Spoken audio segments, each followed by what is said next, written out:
The storm arrived without warning, turning the mountain pass into a treacherous maze of wind and rain. Rowan Ashford pulled his cloak tighter, his armor clinking beneath the heavy fabric as he urged his horse forward. The animal whinnied nervously, its hooves slipping on wet stones. 3 days of travel through these forsaken mountains, and still no sign of the village he sought. Lightning split the sky, illuminating a narrow path that led upward toward what appeared to be a cave entrance. Rowan had little choice. The storm was worsening, and both he and his mount needed shelter. He dismounted and carefully led the horse up the rocky incline. The cave opening was larger than it first appeared, easily tall enough for a man on horseback to enter. Rowan stepped inside, water streaming from his cloak. The interior stretched deep into the mountain, and surprisingly it felt warm. Not the damp cold he expected, but genuinely warm. It's like standing near a hearth. His horse settled immediately, no longer skittish. Rowan removed his helmet and ran a hand through his dark, rain-soaked hair. He was about to venture deeper when a voice stopped him. "You should not be here," Rowan spun, his hand moving to his sword. A woman stood in the shadows, watching him with eyes that seemed to glow faintly in the darkness. She was tall, with long silver hair that cascaded over her shoulders. Her clothing was simple, a flowing dress of deep crimson that seemed to shimmer when she moved. "I mean no harm," Rowan said, keeping his hand on his sword hilt but not drawing it. "I only seek shelter from the storm." The woman studied him for a long moment. There was something otherworldly about her, something that made the hairs on the back of his neck stand up. Not from fear exactly, but from an awareness that he was in the presence of something far beyond ordinary. "The storm will pass by morning," she said finally. Her voice was melodic, almost hypnotic. "You may stay until then, but you must remain near the entrance." Rowan nodded, grateful for even that much hospitality. He began to remove his armor, setting the pieces carefully on the cave floor. When he looked up, the woman had moved closer, studying him with curious intensity. "You are far from any village," she observed. "What brings a knight to these mountains?" "I travel where I am needed," Rowan replied, sitting down on a relatively flat stone. "Or where I think I might be useful. There are rumors of trouble in these parts." "Trouble," she repeated, and something flickered across her face. Sadness, perhaps. "There is always trouble for those who are different." Rowan looked at her more carefully. Now that his eyes had adjusted to the dim light, he could see details he had missed before. Her skin had an almost luminescent quality, and those eyes were definitely not human. They were too bright to knowing, with vertical pupils like a cat or a reptile. "My name is Rowan," he offered, trying to ease the tension. "Rowan Ashford?" She hesitated, as if debating whether to share her own name. "Seraphine," she said at last. "This mountain has been my home for many years." "Alone?" Rowan asked before he could stop himself. "By choice," Seraphine said, but there was a loneliness in those words that contradicted them. She moved to sit on a stone across from him, maintaining careful distance. "It is safer this way. For everyone." They sat in silence for a while, listening to the storm rage outside. Rowan found himself fascinated by this strange woman. She moved with an unusual grace, almost floating rather than walking. And the warmth in the cave seemed to emanate from her, as if she carried fire within her very being. "You said there are rumors of trouble," Seraphine said, breaking the silence. "What kind of trouble?" "Missing livestock," Rowan replied. "Some say a monster dwells in these mountains. Others claim it is bandits. I came to investigate." Seraphine's expression hardened. "And what will you do when you find this monster?" "That depends on what it is," Rowan said carefully. "If it is truly a creature harming innocents, I will try to stop it. If it is simply an animal defending its territory, perhaps there is another solution." "How noble," Seraphine said, though her tone was difficult to read. "Tell me, Sir Rowan, what do you know of dragons?" The question caught him off guard. "Dragons. They are creatures of legend. Powerful, dangerous, but also intelligent. The old stories say they once lived alongside humans, before the Great Purge drove them into hiding or extinction."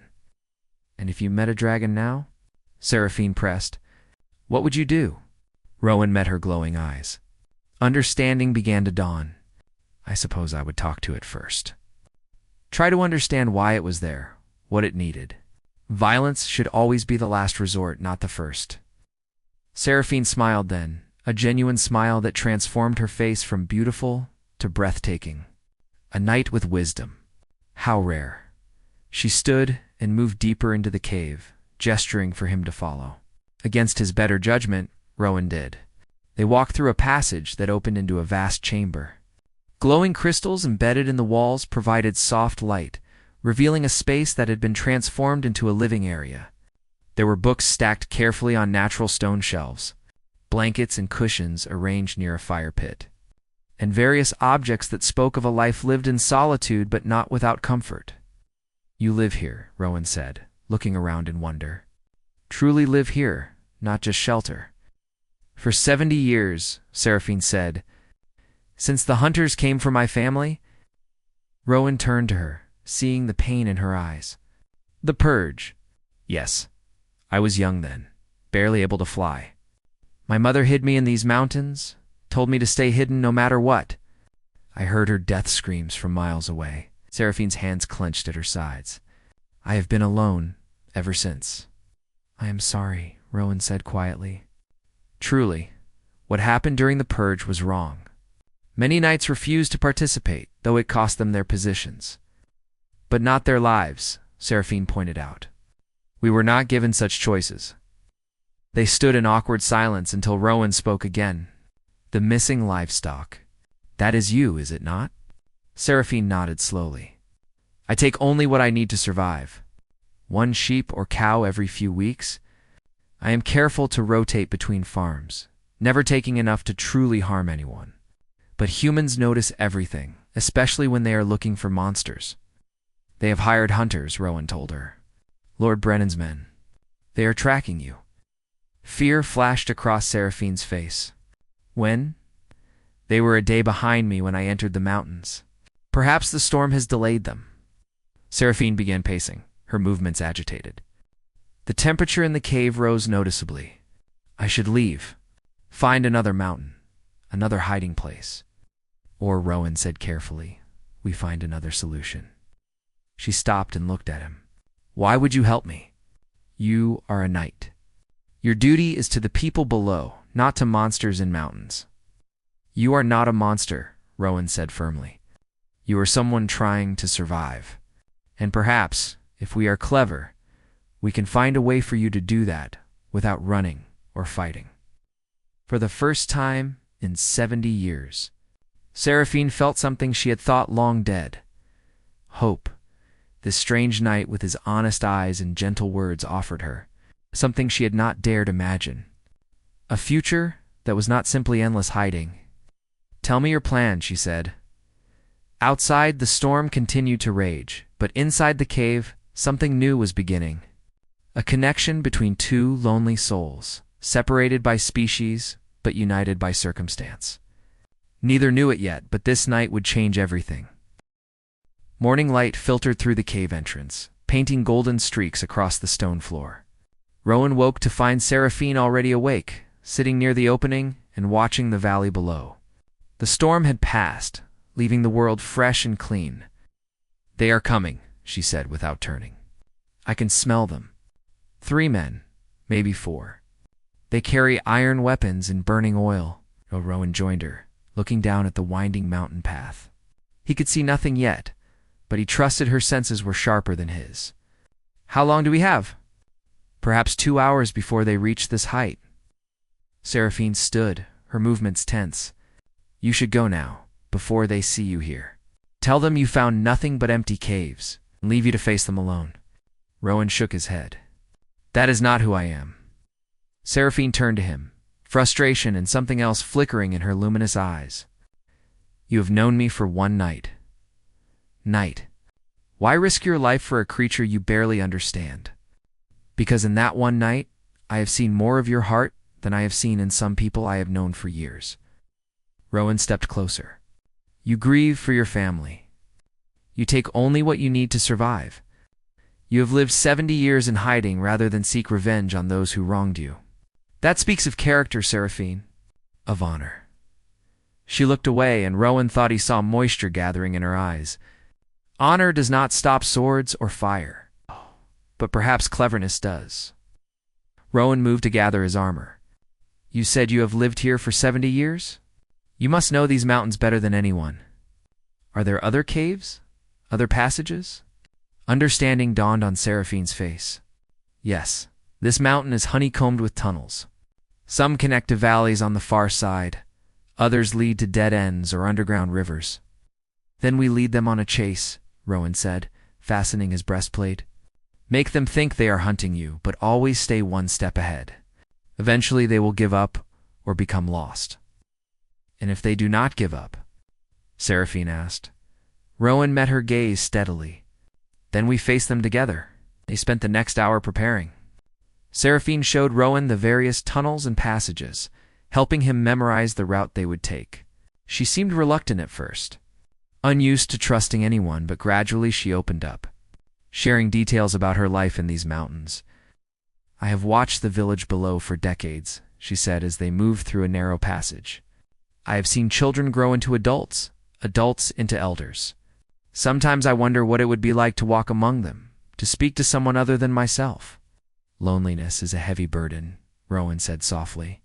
I know something of it myself. A knight's life is often solitary. But you choose that life, Seraphine pointed out. I had mine chosen for me. They emerged into another chamber, this one smaller, but with multiple exits. Seraphine paused, turning to face Rowan. Why do you do this? Truly, travel from place to place, helping strangers, facing dangers for people who may never even thank you. Rowan considered the question. Because I believe the world can be better than it is. Because someone helped me once when I had nothing and no one. And because even small acts of kindness can ripple outward in ways we never expect. Seraphine studied him with those impossibly bright eyes. You are a strange man, Rowan Ashford. I have been called worse, he said with a slight smile. The sound of voices echoing through the caves cut their conversation short. The hunters had arrived, and they were closer than expected.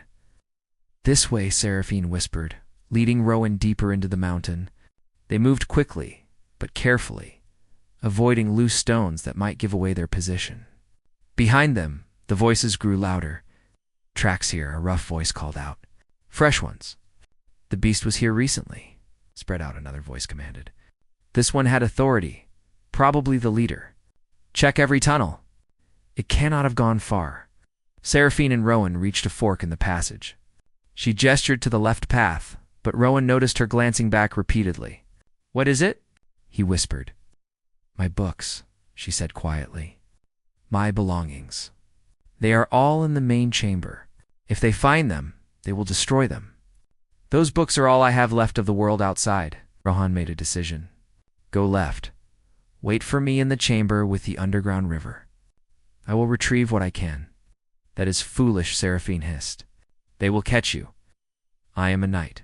I have a reason to be exploring these caves. You do not. Pressed a small object into her hand. His family's signet ring. If something happens to me, take this to the village of Thornhaven, 3 days east. Ask for Brother Timothy at the monastery. Tell him Rowan sent you. He will help you. Before Seraphine could protest further, Rowan turned and headed back toward the main chamber. His heart pounded as he moved through the familiar passages. He could hear the hunters clearly now, their footsteps echoing off stone walls. He reached the main chamber and quickly began gathering Seraphine's possessions.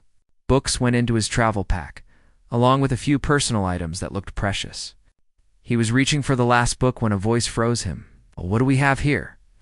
3 men stood at the entrance, swords drawn. The leader was a tall man with a scarred face and cold eyes.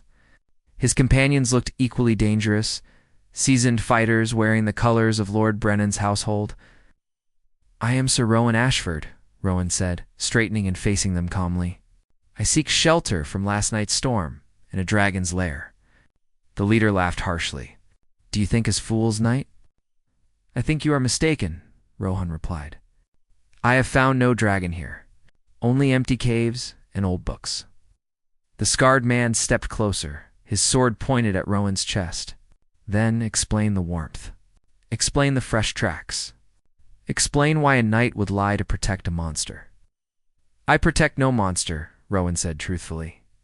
Only an innocent life. Oh, yeah. There are no innocent dragons, the leader spat. They are all beasts, all killers. Lord Brennan pays well for proof of their deaths. He raised his sword. Stand aside or die with the creature. Rowan's hand moved to his own weapon. I cannot do that. The chamber erupted in violence. Rowan was a skilled fighter, but 3 against 1 were poor odds. He parried the first attack, dodged the second, but the third blade caught his shoulder, drawing blood. He stumbled back, his armor saving him from serious injury. Then the temperature in the cave spiked dramatically. A roar echoed through the mountain. So powerful it shook loose stones from the ceiling. The hunters froze, their faces going pale. From the tunnel behind them came a sound like rushing wind and crackling flame. Seraphine emerged, but not in her human form. She had transformed into her true self, and she was magnificent. Her scales were deep crimson, each one catching the light like polished rubies. Her wings, folded against her serpentine body, nearly filled the chamber. Her eyes, still recognizably hers, blazed with protective fury.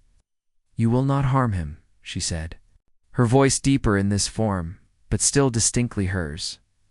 The hunters scattered, terror overcoming their training. The leader tried to rally them, shouting orders, but his men were already fleeing through the tunnels.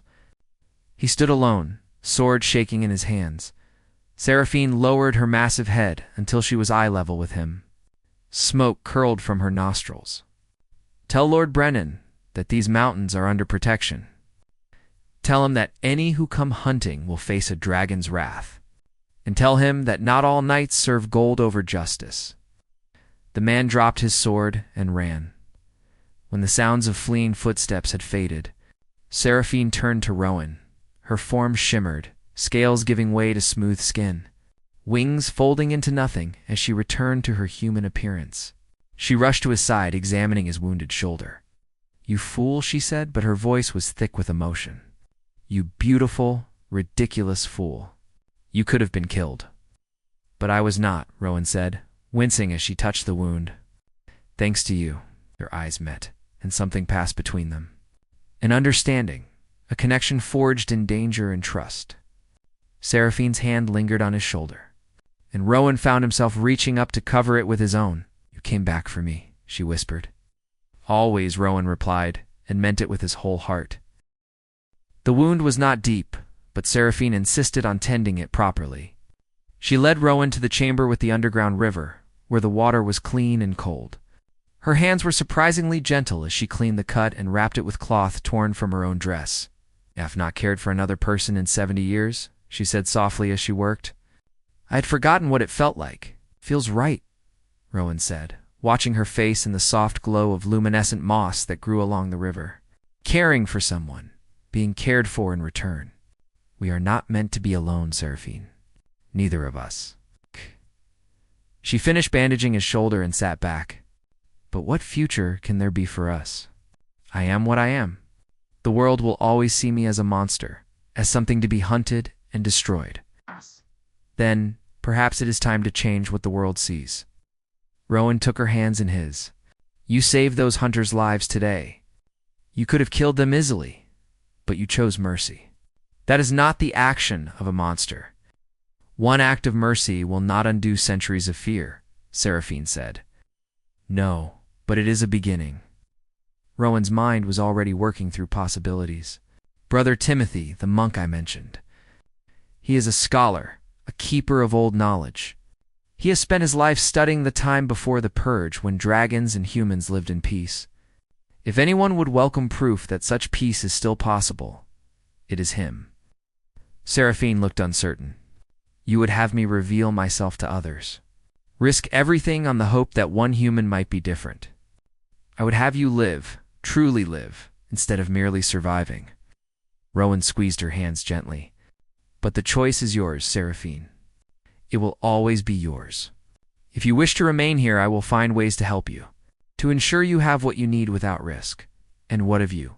She asked. Will you stay in these mountains forever? Abandon your quest to help others. I go where I am needed most, Rowan said simply. And right now, you need me." Tears gathered in Seraphine's luminous eyes. "I thought I had forgotten how to cry. 70 years without tears, and now they come so easily."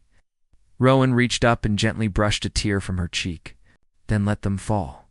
There is no shame in feeling, in wanting connection. She leaned into his touch, and they stayed that way for a long moment. Two souls who had been alone for too long, finding solace in unexpected companionship. Finally, Seraphine spoke. "Tell me about this brother Timothy." "Tell me why you trust him," Rowan smiled. "He found me when I was a boy, starving and alone after my village was destroyed by raiders. He could have sent me to an orphanage, but instead he taught me to read, to think, to question. He raised me to be a knight, but also to be a man of conscience. He taught me that true strength lies not in the sword, but in knowing when to sheath it." "He sounds wise," Seraphine said. "He is. And he has always believed that the Purge was a mistake, that dragons were not the monsters they were made out to be." Rowan paused. "He would be honored to meet you, Seraphine, to learn from you." She stood and walked to the river's edge, watching the water flow past. "There is something you should know. Something about my kind that few humans ever learned." Rowan waited, sensing the importance of whatever she was about to share. "Dragons bond deeply," Seraphine said quietly. "When we choose a companion, whether a dragon or otherwise, that bond is for life. It is not something we enter into lightly." She turned to face him. "I can feel it happening, Rowan. This connection between us. It frightens me." "It frightens me too," Rowan admitted. "I have spent my life moving from place to place, never staying long enough to form deep attachments. But with you, it feels different. It feels like I have finally found where I am meant to be." Seraphine crossed back to him. "If we do this, if we walk this path together, there is no going back. The bond will only grow stronger. You will be tied to a creature that the world fears and hates. And you will be tied to a stubborn knight who cannot seem to leave well enough alone," Rowan said with a slight smile. "We are quite a pair, are we not?" Despite everything, Seraphine laughed. It was a beautiful sound, like wind chimes in a gentle breeze. "Yes, we are." They spent the rest of the day planning. Rowan would go first to Thornhaven, speak with Brother Timothy, and prepare the way. Seraphine would follow after nightfall when her flight would be less likely to be noticed. They would meet at the monastery, and together they would begin the difficult work of building bridges between their kinds. As evening approached, and Rowan prepared to leave, Seraphine stopped him with a hand on his arm. "Thank you," she said simply. "For seeing me, for not running, for giving me hope." Rowan covered her hand with his own. "Thank you for trusting me, for showing me that the world still holds wonders worth protecting." She leaned forward and pressed a gentle kiss to his cheek. "Be safe, knight of mine, as always," he promised. "And I will see you again soon, dragon of mine." As Rowan made his way down the mountain path, he looked back once to see Seraphine standing at the cave entrance, her silver hair shining in the fading light. She raised a hand in farewell, and he returned the gesture. 3 days later, as the sun set over Thornhaven, Brother Timothy stood with Rowan in the monastery garden. The old monk's eyes widened as a shadow passed overhead, followed by the gentle landing of a magnificent crimson dragon in the clearing beyond the walls. Seraphine transformed, her human form appearing as the dragon shape faded. She walked toward them with careful dignity, her eyes finding Rowan's immediately. The relief and joy on her face were unmistakable. "Brother Timothy," Rowan said, his voice warm with affection and pride, "may I introduce Seraphine? My friend, my companion, and if she will have me, my future." The old monk smiled, tears of wonder streaming down his weathered face. "Welcome, child," he said to Seraphine. "Welcome home." And in that moment, as Rowan took Seraphine's hand and she squeezed it tight, both knew that they had found what they had been searching for all along. Not just shelter from the storm, but a place to belong.